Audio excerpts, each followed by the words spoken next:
अब वो super CM की तरह एक्ट कर रहे हैं यहाँ पर। नीतीश कुमार तो मोटा मोटी अब सीएम को तो साइफर कर दिए हैं वो।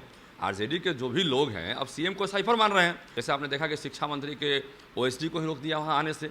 तो ये जो है आरजेडी वाले अपनी ताकत को दिखाते रहते हैं कि हमारी ताकत आपसे ज़्यादा है।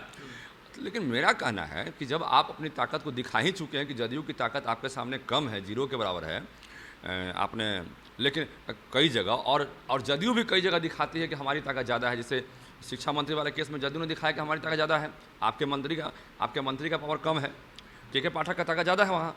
तो हमारा ये कहना है, हमारा उस विवाद में नहीं जाना है। हमारा कहना है कि आप जो सीधे राजकर्मी का दर्जा देने का वादा किए थे तो वादा खिलाफी नहीं कीजिए। हमेशा कहते हैं कि संविधान के रक्षक हैं, आप हमेशा कहते हैं कि लोकतंत्र का रक्षक है।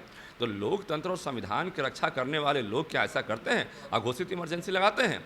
ये नहीं हो सकता है, दोनों बातें नहीं हो सकती एक साथ। एक तरफ आप कहते हैं लोकतंत्र संविधान की रक्षा करने वाले और दूसरा तरफ अघोषित इमरजेंसी, दोनों बातें नहीं चलेगी।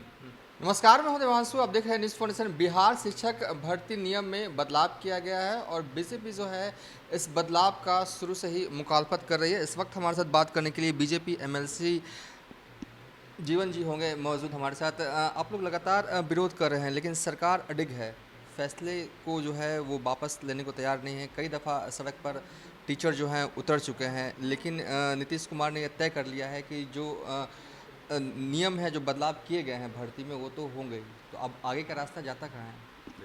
देखिए बात को समझने का प्रयास कीजिए।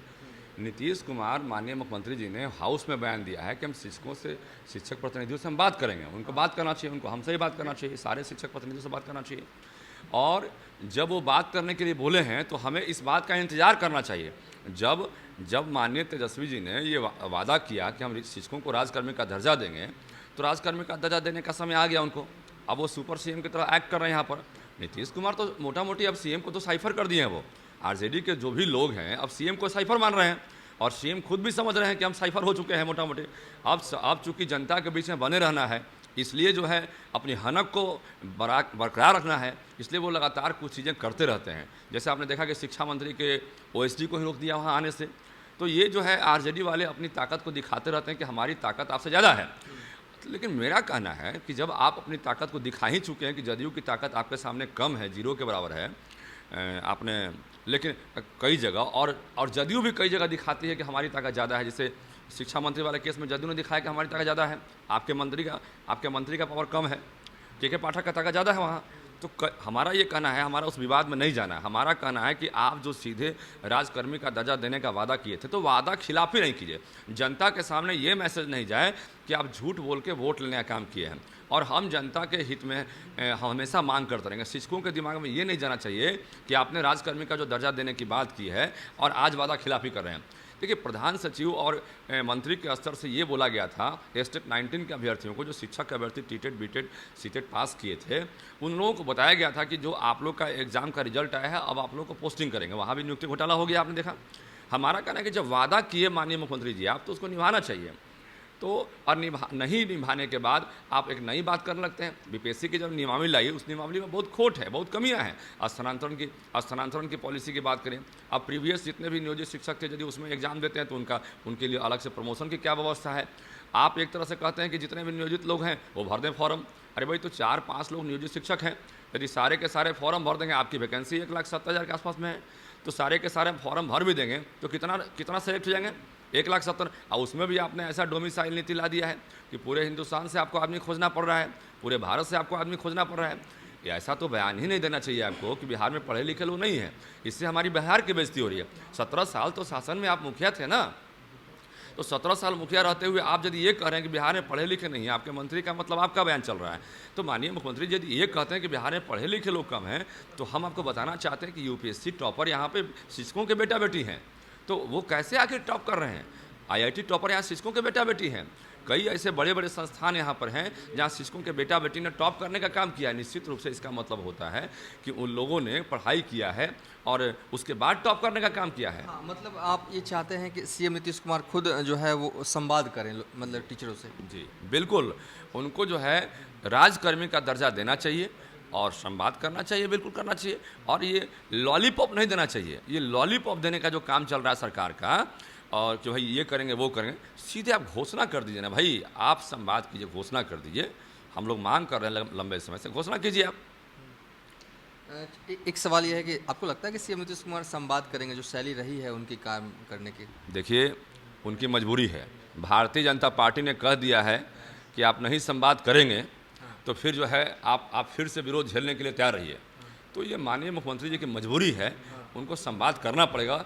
तेजस्वी जी की मजबूरी है, उनको संवाद करना पड़ेगा, कोई ऑप्शन नहीं है उनके पास में। हाँ, अच्छा, के पाठक को लेकर क्या कहेंगे? जिस तरीके से वो काम कर रहे हैं शिक्षा विभाग में, लगातार स्कूलों में जाते हैं, छापेमारी कर रहे हैं, जहाँ भी दिख रहा है उनको कुछ खराबी है तो उसे ठीक कर रहे हैं, तो क्या इस काम की तारीफ करेंगे आप? देखिए, कोई भी पदाधिकारी जब छापामारी करते हैं ये उनके अधिकार क्षेत्र में आता है। इसमें हम कैसे कहें कि नहीं कीजिए आप? कि यदि कोई भी अधिकारी जो है, आप कोई भी एक्शन लेना चाहते हैं सुधार के लिए, तो हम कैसे कह सकते हैं कि आप मत कीजिए, कोई सुधार के लिए कोई एक्शन मत लीजिए? नहीं कर सकते हम। आप कीजिए गुणवत्तापूर्वक, आपको लगता है गुणवत्ता बढ़ाने के लिए। कर रहे हैं वो? देखिए, काम सही कर रहे हैं, ये गलत कर रहे हैं तो आने वाला समय बताएगा। अभी तक कोई ऐसा दिखाई नहीं पड़ रहा है कि काम सही कर रहे हैं। लेकिन जो उनको लगता है कि हम इस तरह से अपने सिस्टम को सुधार सकते हैं, सिस्टम में पूरा लचर-पचर था, तो उनको हम मना नहीं कर सकते, ये उनका अधिकार क्षेत्र में आता है। लेकिन निश्चित रूप से एक बात हम जरूर कहना चाहेंगे, यदि उनके दिमाग में है कि शिक्षक हमारे बंधुआ मजदूर हैं और बंधुआ मजदूर की तरह हम ट्रीट करते हैं, तो ये गलत बात है। संविधान में शिक्षकों को बंधुआ मजदूर नहीं रखा गया है। ये हमारे बिहार में शिक्षकों को बंधुआ मजदूर की तरह रखने का काम नहीं किया गया। शिक्षक समाज के आदर्श होते ये हैं। आप कैसे कह रहे हैं कि जेडीयू वाले मानते हैं? उन्होंने तो कभी कहा नहीं कि वो बंधुआ मजदूर है टीचर। जिस तरह से ट्रीटमेंट शिक्षकों का किया जा रहा है, जिस तरह से उनके साथ व्यवहार किया जा रहा है, वो बंधुआ मजदूर की तरह किया जा रहा है। शिक्षक हमारे आदर्श हैं, समाज में आदर्श को स्थापित करने वाले हैं। तो इस तरह से हम कहना चाहेंगे कि यदि आप कीजिएगा तो एक मैसेज जा रहा है कि शिक्षकों को बंधुआ मजदूर की तरह काम करवाना चाह रहे हैं। अंग्रेजों के समय में कोड़े का भय दिखा के जिस तरह से बंधुआ मजदूरों से काम होता था, उस तरह से आज आप अंग्रेजों की स्थिति आपने पैदा कर दिया है। कभी डंडा बरसाने का काम कर रहे हैं उनके आंदोलन पर, कभी लाठी बरसाने का काम कर रहे हैं, कभी अरेस्टिंग करने की बात कर रहे हैं, कभी हाउस अरेस्ट कर ले रहे हैं, कभी ऐसी चिट्ठी निकालने का प्रयास कर रहे हैं कि कोई धरना दिए थे मैंने आपको सस्पेंड कर देंगे। तो ये एक तरह से आप इमरजेंसी घोषित करने का प्रयास कर रहे हैं, अघोषित इमरजेंसी। आप हमेशा कहते हैं कि संविधान के रक्षक हैं, आप हमेशा कहते हैं कि लोकतंत्र का रक्षक है। तो लोकतंत्र और संविधान की रक्षा करने वाले लोग क्या ऐसा करते हैं, अघोषित इमरजेंसी लगाते हैं? ये नहीं हो सकता है, दोनों बातें नहीं हो सकती एक साथ। एक तरफ आप कहते हैं लोकतंत्र, संविधान की रक्षा करने वाले, और दूसरा तरफ अघोषित इमरजेंसी, दोनों बातें नहीं चलेगी।